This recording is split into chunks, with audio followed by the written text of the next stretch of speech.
ایک بات. پھر دوسرا جناب، ہمارے ہاں ہوتا یوں ہے جناب، ختم کل کے اوپر دعوت کا اہتمام، 50 دے گیں، اگر کسی کو طاقت تو 40 دے گیں، 100 دے گیں.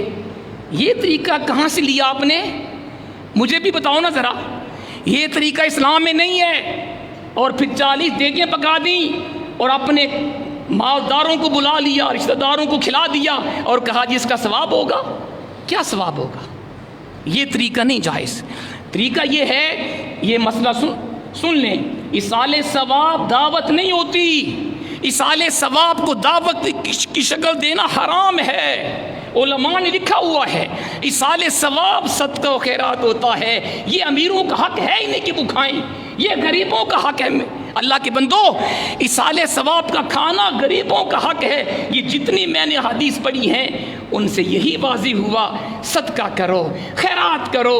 اور وہ ملک، وہ پاکستان جس میں اکثریت ہماری خط غربت سے بھی نیچے زندگی گزار رہی ہو، آپ جانتے ہیں ہمارے آس پاس ہر بندہ دیکھ لے ایسے سفید پوش لوگ ہیں، بیچاروں کے حالات اچھے نہیں ہیں، کسی کو بتاتے بھی نہیں، کسی سے مانگتے بھی نہیں. ان کو دینا چاہیے، پیشہ ور کو نہ دو. جا کے چیک کرو جو غریب ہے، جو مستحق ہے، عزت دار ہے، سفید پوش ہے اور کسی سے مانگتا بھی نہیں، حالات بھی اچھے نہیں، ان کو دو گے یہ صدقہ و خیرات ہوگا. مساجد کی تعمیر میں دو، یہ صدقہ و خیرات ہے. مدارس کی تعمیر میں دو، یہ صدقہ و خیرات ہے. کسی بھوکے کو کھانا کھلاؤ، یہ ایصال ثواب ہے. اور آج ہماری حالت کیا ہے؟ مساجد کی کمیٹیاں پریشان ہیں، ہر جگہ پہ ایسے ہی ہے. کمیٹیاں کہتی ہیں جی ہمارے وسائل کم ہیں، اخراجات زیادہ، کہاں سے پورے کریں؟ وہ بیچارے ٹھیک کہتے ہیں. ہم نے کبھی سوچا جو آپ نے 5 لاکھ روپیہ کھانے کے اوپر لگا دیا، اگر وہی 5 لاکھ روپیہ مسجد کی تعمیر میں دے دیتے کتنا اچھا ہوتا.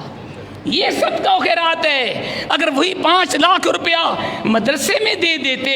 میں ایسے جامعات کو جانتا ہوں، مدارس اہل سنت ہیں جہاں سے علماء تیار ہوتے ہیں. اگر میں آپ کے سامنے ٹوٹے پھوٹے الفاظ بیان کرتا ہوں، یہ میرا کمال نہیں، حضور جعل امت کا کمال ہے. دارالعلوم محمدیہ غوثیہ بھیرا شریف کا فیضان ہے، جہاں سے میں نے سیکھا، میں آپ کو سکھا رہا ہوں. اس طرح کے ہزاروں مدارس ہیں، سنیوں کے اندر سینکڑوں ہیں جو فی سبیل اللہ علم دین کو پھیلا رہے ہیں. کاش ہم ان کو ایصال ثواب کے طور پہ پیسے بھیجیں، یہ صدقہ ہوگا. ہم غریبوں کو کھلائیں، یہ ایصال ثواب ہوگا. دعوت پکا لی، مالداروں کو بلا لیا اور جناب 50 دیگیں پکا لی، یہ کوئی ایصال ثواب کا طریقہ، سنت کا طریقہ نہیں ہے. میں نے کئی دفعہ آپ کو بتایا، اور یہ اس لیے بتاتا ہوں آپ کو شوق پیدا ہو.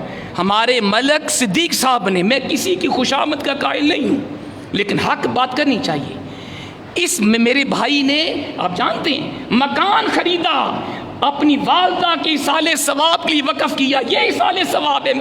قیامت تک خدا کا گھر رہے گا، ہمارے اس بھائی کو ثواب جاتا رہے گا. یہ طریقے ہیں، کاش ہم ان کے اوپر غور کریں. میں نے بعض جگہوں پہ ایسا بھی دیکھا ہے، جب کوئی شخص فوت ہوا، وہ اپنے حسب توفیق مسجد کی تعمیر میں آ کے 10,000 روپیہ، 20,000 روپیہ، جتنی طاقت ہوتی ہے مسجد کی تعمیر میں دیتے. یہ ایصال ثواب ہے. مسجد کا بل پورا نہ ہو، مسجد کی خراجات زیادہ ہوں، آپ سب جانتے ہیں مہنگائی کتنی زیادہ، ہر بندہ پریشان ہے. مسجد کی کمیٹی پریشان ہو جائے اور ہم وہاں پیسہ نہ دیں، 40 دیگیں پکا کے 5 لاکھ 10 لاکھ ضائع کر دیں، وہ ایصال ثواب نہیں. مسجد میں دو، مدرسے میں دو، غریب کو دو، یہ ایصال ثواب ہے. تو میرا حق تھا آپ کو صحیح بات کرنا. ہاں اچھا، یہ بھی جناب سن لیں، امام مسجد کو بھی کھانا نہ دیا جائے، یہ مسئلہ بھی ہے. امام و خطیب کا بھی حق نہیں ختم کا کھانا کھائے. میں نے پہلے بھی آپ کو بتایا، دوبارہ میں آپ کو بتا رہا ہوں، ایصال ثواب کا کھانا مجھے بھی نہ بھیجا جائے. میرے اوپر اللہ کا کرم ہے، جو رب مجھے پورا سال دے رہا ہے وہ پھر بھی دے گا. یہ کھانا غریبوں کو دیا جائے، غریبوں کو بھیجیں. ہم کیا کرتے ہیں نا، کپڑے اٹھائے، فروٹ اٹھایا، امام صاحب کو دے آئے اور سمجھے اس نے جنازہ پڑھایا تھا، اس نے ہمارے عزیز کا ختم پڑھا، یہ اس کا معاوضہ ہو گیا. یہ غلط بات ہے. امام کو چاہیے اللہ کی رضا کے لیے جنازہ پڑھائے، اللہ کی رضا کے لیے دعا پڑھائے۔ اور ایک مسئلہ اور بھی سن لو، ٹائم آپ کا زیادہ ہے لیکن اس لیے باتیں بھی اہم ہیں، اور آپ کے اوپر مجھے افسوس بھی ہے آپ ٹائم پہ نہیں آتے، اس لیے میں بالکل مجھے پتہ ہے وقت کا، اگر آپ وقت پہ آئیں انشاءاللہ 1 منٹ بھی اوپر نہیں ہوگا۔ جب آپ وقت پہ نہیں آئیں گے تو اگر 2-4 منٹ زیادہ ہو جائیں میرے خیال کسی کو ناراض نہیں ہونا چاہیے۔